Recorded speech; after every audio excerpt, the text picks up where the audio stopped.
A part, every linear operator on an n-dimensional vector space has n distinct eigenvalues. आगे अगर जो characteristic polynomial निकलता है किसी मैट्रिक्स का, वो आपके पास n डिग्री की पोलिनोमियल है। और मैंने ये बताया था, एग्जांपल भी दिया था कि दिस पोलिनोमियल है, इसके पास एक भी रूट एग्जिस्ट नहीं करता है, इसका मतलब एक भी रियल आइगन वैल्यू नहीं है इसके पास। फॉर एग्जांपल एक मैट्रिक्स अगर मैं कंस्ट्रक्ट करता हूँ, आइडेंटिटी मैट्रिक्स ही ले लीजिए, तो इसके पास जो है दो आइगन वैल्यू है, दोनों आइगन वैल्यू जो है वो आपके पास सेम है। ठीक है, इसमें सेम है। और ये कहता है कि फर्स्ट पोलिनोमियल कहता है कि a linear operator n dimensional vector space has n distinct eigen values.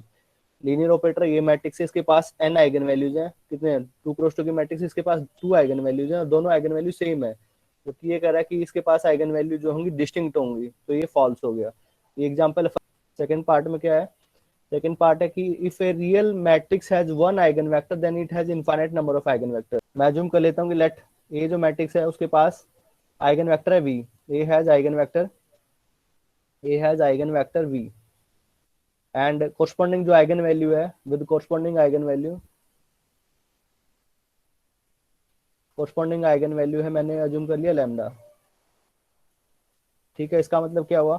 a time of v is equal to lambda v and v eigen vector, तो v आपका नॉन जीरो होगा। देन मैं consider करता हूँ a time of c v, c जो है एक scalar है, c is belonging to the field, क्योंकि आइगन वेक्टर मेरे को चाहिए नॉन जीरो, तो मैं अज्यूम कर लेता हूँ कि सी बिलोंग करता है फील्ड एक्सक्लूडिंग जीरो। ठीक है, देन ए टाइम ऑफ सी भी, क्योंकि मैट्रिक्स है और सी स्केलर है आपका, स्केलर जो है आपका बाहर आ जाता है। देन ए भी आपका किसके इक्वल है? लैम्डा वी के इक्वल है। Then c time of lambda v and lambda को मैं बाहर निकाल सकता हूँ, this is time of c v. तो दिस इम्प्लाइज, अगर इसको मैं वेक्टर मान लेता हूँ v1, this is v1, so this implies a time of v1 is equal to lambda v1, so v1 and v1 is also non-zero, क्योंकि ये इसका स्केलर मल्टीपल है। c time of v, c आपका non zero है, belonging to the field excluding zero, therefore a time of v1 is equal to lambda 1, this implies v1 is also an eigen vector, this implies v, अगर आपके पास eigen vector है, v is an eigen vector of the vector of the matrix a, then c time of v, c is non-zero, is also an eigenvector। इसका मतलब है कि आपके पास this implies a has infinite number of eigenvectors, sir field अगर आपका finite है, अगर फील्ड जो है आपका फाइनाइट है, फील्ड अगर फाइनाइट है, फॉर एग्जांपल f2, ये आपने पढ़ा होगा, f2 f3, ये ऐसे पढ़ा होगा, z2 z3 करके model of field 0 1 additional modulo 2 and multiplication modulo 2 के रिस्पेक्ट में, this is 0 1 2 additional modulo 3 and multiplication modulo 3। तो अगर फाइनाइट फील्ड है तो इसके पास जो स्केलर आता है फील्ड से आता है। v अगर आइगन वेक्टर है, c time of v is an also an eigen vector, but c जो होगा उसके पास कितने होंगे? फाइनाइट नंबर ऑफ टर्म, जितने यहाँ पे फील्ड में एलिमेंट है उतने यहाँ पे एलिमेंट होंगे, तो इसके पास इनफाइनाइट नंबर ऑफ टर्म तो पॉसिबल नहीं है। ठीक है, तो यहाँ पे तो केवल finite number of eigen vector exist कर सकते हैं। Finite square matrix with no eigen value, no eigen vector. ये वाला जो एग्जांपल है characteristic polynomial x square plus 1, ये आपका मिलता है जब रोटेशन मैट्रिक्स है। रोटेशन मैट्रिक्स थीटा को अगर मैं पाई बाय 2 पुट कर देता हूँ, रोटेशन मैट्रिक्स है आपकी, ये होती है cos theta minus sine theta and cos theta, this is the rotation matrix with an angle theta, तो थीटा को अगर मैं पाई बाय 2 पुट कर देता हूँ तो ए की वैल्यू जो आपके पास आएगी यहाँ पे 0 0 माइनस का 1, ये 1 हो जाएगा।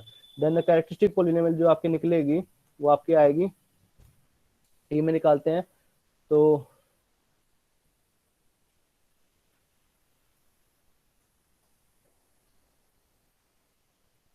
यही आएगी आपके पास, that is T square plus 1। You can verify, कैसे निकालेंगे? Determinant of A minus T identity, तो this is same as the determinant of, diagonal में से टी घटा देंगे, टी माइनस का 1 1, इसका डिटर्मिनेंट कितना हो जाएगा? A D minus minus plus T square, फिर minus minus minus plus plus का 1, so this is the characteristic polynomial. Therefore ये आपके पास एग्जांपल है rotation matrix with an angle theta को मैंने अज्यूम कर लिया pi by 2, then we are getting the characteristic polynomial this, इसके पास कोई आइगन वैल्यू एग्जिस्ट ही नहीं करती है, since it has no eigen value, since a has no eigen value, this implies a has no eigenvector। ठीक है, eigen value must be non zero. No sir, zero हो सकती है। हाँ, eigen value can be zero. Eigen vector जो होता है वो आपका नॉन जीरो होता है, बट लैम्डा जो होता है वो फील्ड्स में बिलोंग करता है। बाय डेफिनेशन एक non zero vector v belonging to the vector space v is called an eigenvector if there exists an lambda belonging to the field f such that t time of v is equal to lambda v, and v जो आपका होता है non zero होता है। यहाँ पे lambda के ऊपर जो है वो फील्ड में बिलोंग होता है, there is no restriction on the field f, और फील्ड है, फील्ड में तो एडिटिव आइडेंटिटी एग्जिस्ट करती है, so lambda equal to zero can be possible. For example मैंने ले लिया वेक्टर स्पेस R2, देन मैं ऑपरेटर डिफाइन करता हूँ जीरो ऑपरेटर, आपका जाएगा वेक्टर स्पेस वी से लेके वी पे such that zero time of X equal to zero, हर एक एलिमेंट को जीरो पे मैप करता है। And then this is a linear operator because zero time of alpha X plus beta Y करेंगे, हर एक एलिमेंट को जीरो पे लेके जा रहा है, तो that is also zero, this is same as alpha time of zero time of x plus beta time of zero of y. so this can be written as zero time of x, x अगर मैं ले लेता हूँ non zero, then eigen lambda equal to 0 is an eigen value, lambda equal to 0 is an eigen value with corresponding eigenvector, with corresponding eigenvector जो है आपका वो है x जो कि नॉन जीरो है, यानी कोई भी नॉन जीरो वेक्टर मैं लूँ वो आपका आइगन वेक्टर है with the corresponding eigen value zero. तो infinite number of eigen vector exist करते हैं यहाँ पे। Any two eigen vector are linearly independent, कहता है कि कोई भी दो वेक्टर है वो आपके लीनियरली इंडिपेंडेंट होते हैं क्या? डिपेंडेंट हो सकते हैं। ये अभी अभी प्रूफ किया है कि वी आइगन वेक्टर है, then c time of v is also an eigen vector. ठीक, तो यहाँ पे हमारा क्या बन गया, वी आइगन वेक्टर है and v one is also an eigen vector, और वी वन जो किसके इक्वल है, सी टाइम ऑफ वी, तो v is also eigen vector and v one is, this are eigen vector, यानी कि ये भी आइगन वेक्टर है और ये भी आइगन वेक्टर है, बट ये एक दूसरे स्केलर मल्टीपल है, इसका मतलब दिस इज लीनियरली डिपेंडेंट है कि any two eigen vectors are linearly independent, ये आपका रॉन्ग है। एफ पार्ट में क्या था, sum of two eigen values of a linear operator is also an eigen values of T, क्या true? No sir. Example identity operator ले लीजिए, जो कैरेक्टरिस्टिक पॉलिनोमियल जो आपकी बनेगी वो आपकी माइनस वन का whole square, two cross two की मैट्रिक्स है, इसके पास मैक्सिमम कितने आइगन वैल्यू हो सकते हैं, दो आइगन वैल्यू हो सकते हैं, और दो आइगन वैल्यू है आपके पास one and one, this is first eigen value, this is second eigen value, both eigen values are equal, तो ये सम है लैम्डा वन, ये आपका लैम्डा वन है, लैम्डा टू, दो eigen value, then the sum कितना हो जाएगा, टू टाइम, क्या टू इसकी आइगन वैल्यू है, two is not an eigen value, not an eigen value of A, so this is not true. Next is E part, linear operator on an infinite dimensional vector space never have eigen values, कह रहा है कि कोई eigen values नहीं होंगी। एक ही question किया था हमने सेक्शन 5.1 में, हमने डिफाइन किया था सी इन्फिनिटी से वेक्टर स्पेस लिया था, C infinity infinite time continuously differentiable function, and vector आपने डिफाइन किया था t from the vector space v to v such that t of f is equal to f derivative, और इसके corresponding जो आपका जो आइगन वैल्यू आई थी, जो इसके कॉरस्पॉन्डिंग जो फंक्शन मिला था, मैंने अज्यूम किया था कि lambda is an eigen value of t, lambda is an eigen value of t with the corresponding eigen vector f, f जो होता है नॉन जीरो होता है, this implies t of f is equal to lambda f, f f जो आया था वो आया था सी टाइम ए की पावर लैम्डा टी, एंड क्योंकि आपका आइगन वेक्टर है नॉन जीरो है तो F has to be non zero, तो सी को मैंने लिया था नॉन जीरो। ठीक है, सो यहाँ पे अगर लैम्डा को अगर मैं जीरो लेता हूँ तो इसके कॉरस्पॉन्डिंग जो आइगन वेक्टर मिलते हैं वो आते हैं सी टाइम ऑफ ई की पावर जीरो टी, यानी कि सी, एंड सी आपका नॉन जीरो है, यानी कि अगर लैम्डा की वैल्यू जीरो लेता हूँ तो एवरी कांस्टेंट फंक्शन जो कि नॉन जीरो होगा, क्योंकि फंक्शन जो है आपका नॉन जीरो लेना है, तो every non zero function f is an eigen vector, is an eigen vector.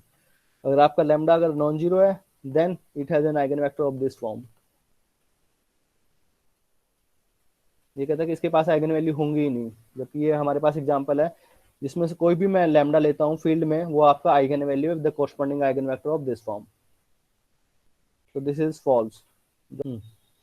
A n cross n matrix A with the entries from the field is similar to a diagonal matrix if and only if uh, there is a basis of Fn consisting of eigenvectors of A. Operator on the vector space V to V भी a linear operator है, भी a linear operator है, then T is diagonalizable, T is diagonalizable if and only if there exist basis exist करती है मेरे पास beta consisting of eigen vectors of T. ठीक है, अगर एन डायमेंशनल वेक्टर स्पेस है तो मेरे पास एक बेसिस मिलेगी v1 v2 v3 up to vn जो कि आइगन वेक्टर कंसिस्ट करती है, यानी कि T of we I is equal to lambda I V I. और ये हमने प्रूफ किया था इफ एंड ओनली इफ, सबसे पहले पार्ट यही किया था हमने। तो अगर मेरे पास बीटा है जो कि इसमें आइगन वेक्टर है, then t of we i equal to lambda i, देन हमने डिफाइन किया था उसका जो मैट्रिक्स आया था वो आपके पास आया था lambda one lambda two up to lambda n. तो ये आपके डायगोनल मैट्रिक्स है। The similar matrix have the same eigen values. तो सिमिलर मैट्रिक्स क्या होती है? If these are said to be similar if there exists an invertible matrix P such that P inverse AP is equal to B, then they are said to be similar। ये हमने question किया था ना एक अभी section 5.1 में कि P हम डिफाइन करते हैं, मैट्रिक्स डिफाइन करते हैं, यहाँ पे हम आइगन वेक्टर लेते हैं corresponding to distinct eigen value lambda one lambda two to lambda k, देन उसका हम निकालते हैं P इनवर्स AP, वो आपका आता है डायगोनल मैट्रिक्स और ये होते हैं आपके आइगन वैल्यू। एक एग्जांपल किया था कि ये आपके यहाँ पे डी की जगह पे, इसका मतलब क्या है? ए जो है आपका सिमिलर है to diagonal matrix, a is similar to d, d आपका डायगोनल मैट्रिक्स है। तो यहाँ पे दो मैट्रिक्स है a and b of order n cross n, they are said to be similar if there exist an invertible matrix exist करती है हमारे पास P such that P inverse AP is equal to B। First part है कि similar matrix have the same eigen values. मेरे पास दो matrix है a and B, अगर सिमिलर है तो मेरे पास एक मैट्रिक्स मिलेगी P जो कि इन्वर्टिबल होगी such that P inverse AP is equal to B। ठीक है, तो मैं सबसे पहले ये शो करता हूँ कि जो कैरेक्टरिस्टिक पॉलिनोमियल है ए की एंड कैरेक्टरिस्टिक पॉलिनोमियल जो है बी की, वो दोनों इक्वल होंगी, दैट विल बी इक्वल। तो मैं निकालता हूँ कैरेक्टरिस्टिक पॉलिनोमियल ऑफ बी। ठीक है, डेल्फ will be the determinant of b minus T identity. और बी की वैल्यू हम क्या करते हैं, ये सब्स्टिट्यूट कर देते हैं यहाँ पे, determinant of B is P inverse A P minus T time of identity. इसको हम लिख सकते हैं determinant of P inverse A P minus T, और आइडेंटिटी को हम डिफाइन कर सकते हैं P inverse into P, P inverse into P we can take. This is same as the determinant of, यहाँ से पी इनवर्स और इसको हम लिखेंगे A minus T identity into P.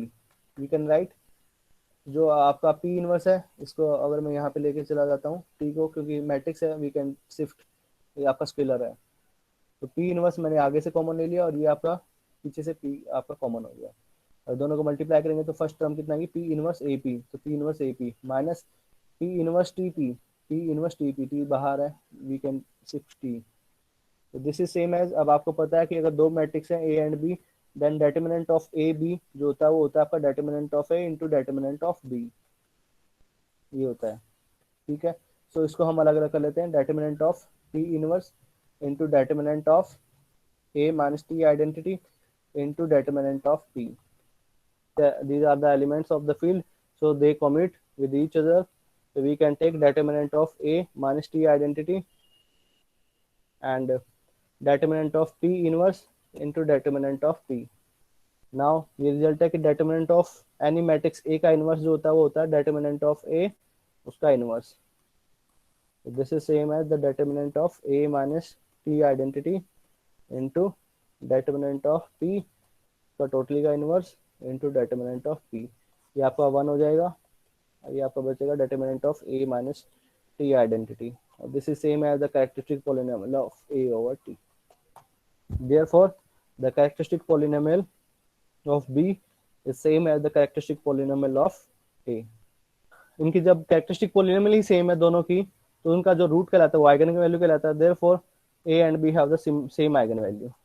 यहाँ पे A and B have same characteristic polynomial, so this implies A and B have same eigenvalue, same eigenvalues। I part is true J part है कि similar matrix have the same eigen vector. अगर similar matrix हैं तो उनके पास eigen vector जो होंगे वो same होंगे। क्या ये ट्रू है? Similar matrix, similar matrices always have the same eigen vector. तो ये आपका फॉल्स होता है, क्योंकि कैरेक्टरिस्टिक पॉलिनोमियल जो होती है सेम होती है, बट आइगन वेक्टर जो होते हैं वो सेम नहीं होते हैं। क्लेम करते हैं कि अगर ए जो है एक मैट्रिक्स है, उसके पास आइगन वेक्टर है फॉर एग्जांपल एक्स, ठीक है, एक्स आइगन वेक्टर, तो एक्स जो होगा नॉन जीरो होगा। बी जो है आपका सिमिलर मैट्रिक्स है, बी इज सिमिलर टू ए, ये आपका नोटेशन होता है सिमिलर का। और वी कैन से ए ये इसके सिमिलर है या इसके सिमिलर, बोथ आर सिमेट्रिक। ये जो रिलेशन है ए इज सिमिलर टू बी, ये आपका जो होता है इक्विवेलेंस रिलेशन होता है। This is an equivalence relation, यानी कि ए जो होता है आपके आटम सिमिलर होता है अपने आप के। वहाँ पे इन्वर्टेबल मैट्रिक्स चाहिए तो इन्वर्टेबल मैट्रिक्स हो जाती है आपके पास आइडेंटिटी। ए अगर सिमिलर है बी के, तो B is also similar to A होता है। B is also similar to A, you can prove easily by just definition. अगर ए सिमिलर है बी के, बी सिमिलर है सी के, देन ए इज सिमिलर होता है सी के। तो this is an equivalence relation. P similar to A, यानी कि एक मेरे पास इन्वर्टेबल मैट्रिक्स मिलेगी P such that I can write P inverse A P is equal to B. I can write in this form. तो B जो है आपके पास पी इनवर्स ए पी के फॉर्म में होगा। नाउ मेरे को क्लेम करना है, क्लेम क्या करना है? क्लेम करना है कि इसके पास आइगन वेक्टर एक्स है, देन बी के पास जो आइगन वेक्टर होगा वो होगा पी इनवर्स एक्स। वेक्टर है तो डेफिनेशन अप्लाई करेंगे, यानी कि आइगन वेक्टर है, this is an eigen vector of b, यानी कि b time of P inverse x जो होगा something lambda time of P inverse x आना चाहिए, ये आना चाहिए। तो हम कंसिडर करते हैं B time of P inverse X, B time of P inverse X, B की वैल्यू सब्स्टिट्यूट करते हैं यहाँ से, P inverse A P and ये आपका पी इनवर्स एक्स है। नाउ सिंस मैट्रिक्स मल्टीप्लिकेशन जो होते हैं एसोसिएटिव होता है, then we can write in this form P into P inverse of X, that is P inverse A, और ये आपका आइडेंटिटी हो जाएगा। आइडेंटिटी को मल्टीप्लाई करूंगा मैं एक्स के साथ, तो दैट विल बी एक्स। तो ए एक्स किसके इक्वल है? यहाँ पर ए एक्स जो है मैंने अज्यूम किया कि एक्स जो है आइगन वेक्टर है, कोरस्पॉन्डिंग आइगन वैल्यू है lambda X, then A X is equal to lambda X, then P inverse A X आपका लैम्डा एक्स के इक्वल हो जाएगा। लैम्डा जो स्केलर है we can take outside, that is P inverse X. तो this implies b time of p inverse x is equal to lambda p inverse x। ये भी आपका जो है नॉन जीरो होगा। सो b has eigen vector p inverse x, corresponding eigen value lambda. अगर a के पास eigen vector है x, x जो है नॉन जीरो है, देन b अगर सिमिलर है उसके पास जो होता है आइगन वेक्टर होता है p इनवर्स x होता है। जरूरी नहीं है आपका p इनवर्स x x के इक्वल ही हो, तो दिस इज फॉल्स। इसके लिए एग्जांपल है 1 1 0 2, ये एक मैट्रिक्स है। दूसरी मैट्रिक्स है 0 2 0 1 1, this is a matrix, this is b matrix. Then a and b are similar, similar के लिए मेरे को एक इन्वर्टिबल मैट्रिक्स चाहिए पी, पी जो है आपके पास 0 1 1 0 है। देन पी का इनवर्स इनवर्स कितना आएगा? 1 अपॉन डिटरमिनेंट माइनस का 1, then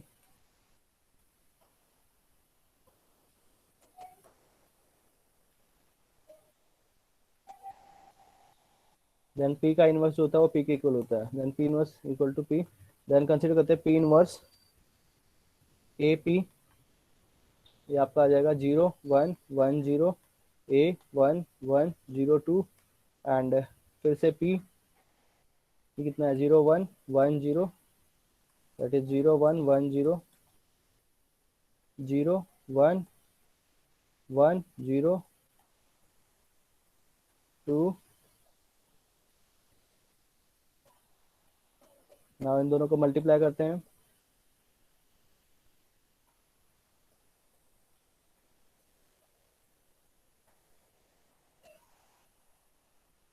so this is B.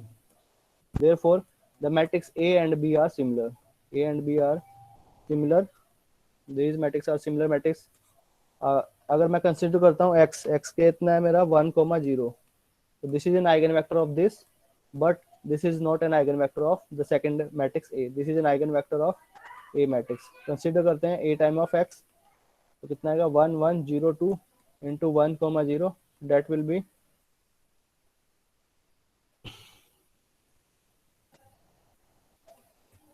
ठीक है। तो A X is equal to 1 time of X, तो यानी कि एक्स जो है आपका आइगन वेक्टर है ए मैट्रिक्स का विद आइगन वैल्यू 1, बट अगर मैं बी टाइम ऑफ एक्स में कंसिडर करता हूँ तो वो आपका आएगा 0 टाइम ऑफ एक्स कितना है 1 comma 0, then that will be 2।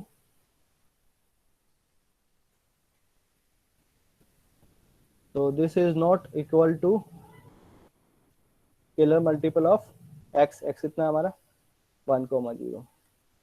अगर मैं इसको 2 से मल्टीप्लाई करता हूँ तो यहाँ पे मेरा 2 आएगा, बट यहाँ पे मेरा 0 हो जाएगा, so this can not be written as alpha time of 1 comma 0। So x is an eigenvector of A. X is an eigenvector of A, but x is not an eigenvector of B. Next part है K part is the sum of two eigenvector of a linear operator is always an eigenvector of T. मैं assume कर लेता हूँ कि x1 जो है एक eigen vector है, x2 एक आइगन वेक्टर है, तो क्या ये पूछता है कि ये आइगन वेक्टर है t का, ये भी आइगन वेक्टर है t का, तो क्या x1 प्लस x2 जो होगा आइगन वेक्टर होगा t का? This is the question. ठीक है, मैं अज्यूम कर लेता हूँ कि x1 आइगन वेक्टर है, x2 आइगन वेक्टर है, ठीक है, लेकिन कोई ना कोई आइगन वैल्यू होगी किसी के कोरस्पोंडिंग में लैम्डा 1 मैं अज्यूम कर लेता हूँ, उसके कोरस्पोंडिंग लैम्डा 2 अज्यूम कर लेता हूँ। Then t of x1 is equal to lambda 1 x1 and t of x2 is equal to lambda 2 x2। ठीक है, तो दो केस यहाँ पे पॉसिबल हो सकते हैं।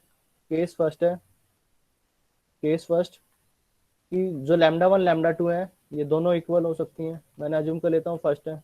केस सेकंड है कि दोनों डिस्टिंक्ट है, lambda 1 is not equal to lambda 2, तो दो केस पॉसिबल है। तो केस फर्स्ट है हमारा कि लैम्डा 1 जो है लैम्डा 2 के इक्वल है, मैंने अज्यूम कर लेता हूँ लैम्डा, तो this is equal to lambda time of X, this is lambda time of x2। Then इन दोनों का सम मेरे को कंसीडर करना है कि ये आइगन वेक्टर होगा, यानी कि ये आइगन वेक्टर होगा, यानी t time of x1 plus x2 can be written as something time of x1 plus x2। ठीक है, तो मैं कंसीडर करता हूँ इस केस में। केस फर्स्ट है t of x1 plus x2, since t linear operator है we can write in the form of t of x1 plus t of x2, and t of x1 किसके equal है lambda x1, तो lambda x1 plus lambda x2, I can take lambda outside x1 plus x2, in this case we have t of x1 plus x2 is lambda time of x1 plus x2, so this implies this is an eigenvector x1, this implies x1 plus x2 is also an eigenvector, is also an eigenvector of t with corresponding eigenvalue lambda। ठीक है, तो case first के लिए तो true है कि अगर lambda जो आइगन वैल्यू है x1 आइगन वेक्टर है, x2 आइगन वेक्टर है corresponding to same eigen value, then their sum is an eigen vector, and their sum is an eigen vector। but case 2 है कि अगर मेरे पास लैम्डा 1 आइगन वैल्यू है with corresponding eigen vector x1, lambda 2 eigen value है with corresponding eigen vector x2, यानी t of x1 is lambda 1 x1 and t of x2 is equal to lambda 2 x2। Then अगर मैं consider करता हूँ t of x1 plus x2, that will B t of x1 plus t of x2, and ये आपको कितना हो जाएगा lambda 1 x1 plus lambda 2 x2। तो क्या मैं इसको बाहर निकाल सकता हूँ? क्या मैं इसको alpha time of x1 plus x2 लिख सकता हूँ? आई कैन नॉट राइट, क्योंकि अगर लैम्डा 1 डिस्टिंक्ट है, lambda 1 is distinct as lambda 2, इस केस में I can not take lambda, I can not write in this form alpha time of x1 plus x2। तो इस केस में अगर distinct lambda 1 and lambda 2 eigen value with the corresponding eigen vector x1 and x2, यानी जो eigen value है you can say अगर eigen vector है x1 and x2 with the distinct eigen values, x1 and x2 are eigen vectors with distinct eigenvalues, then eigenvalues, then their sum, x1 plus x2 need not be an eigenvector,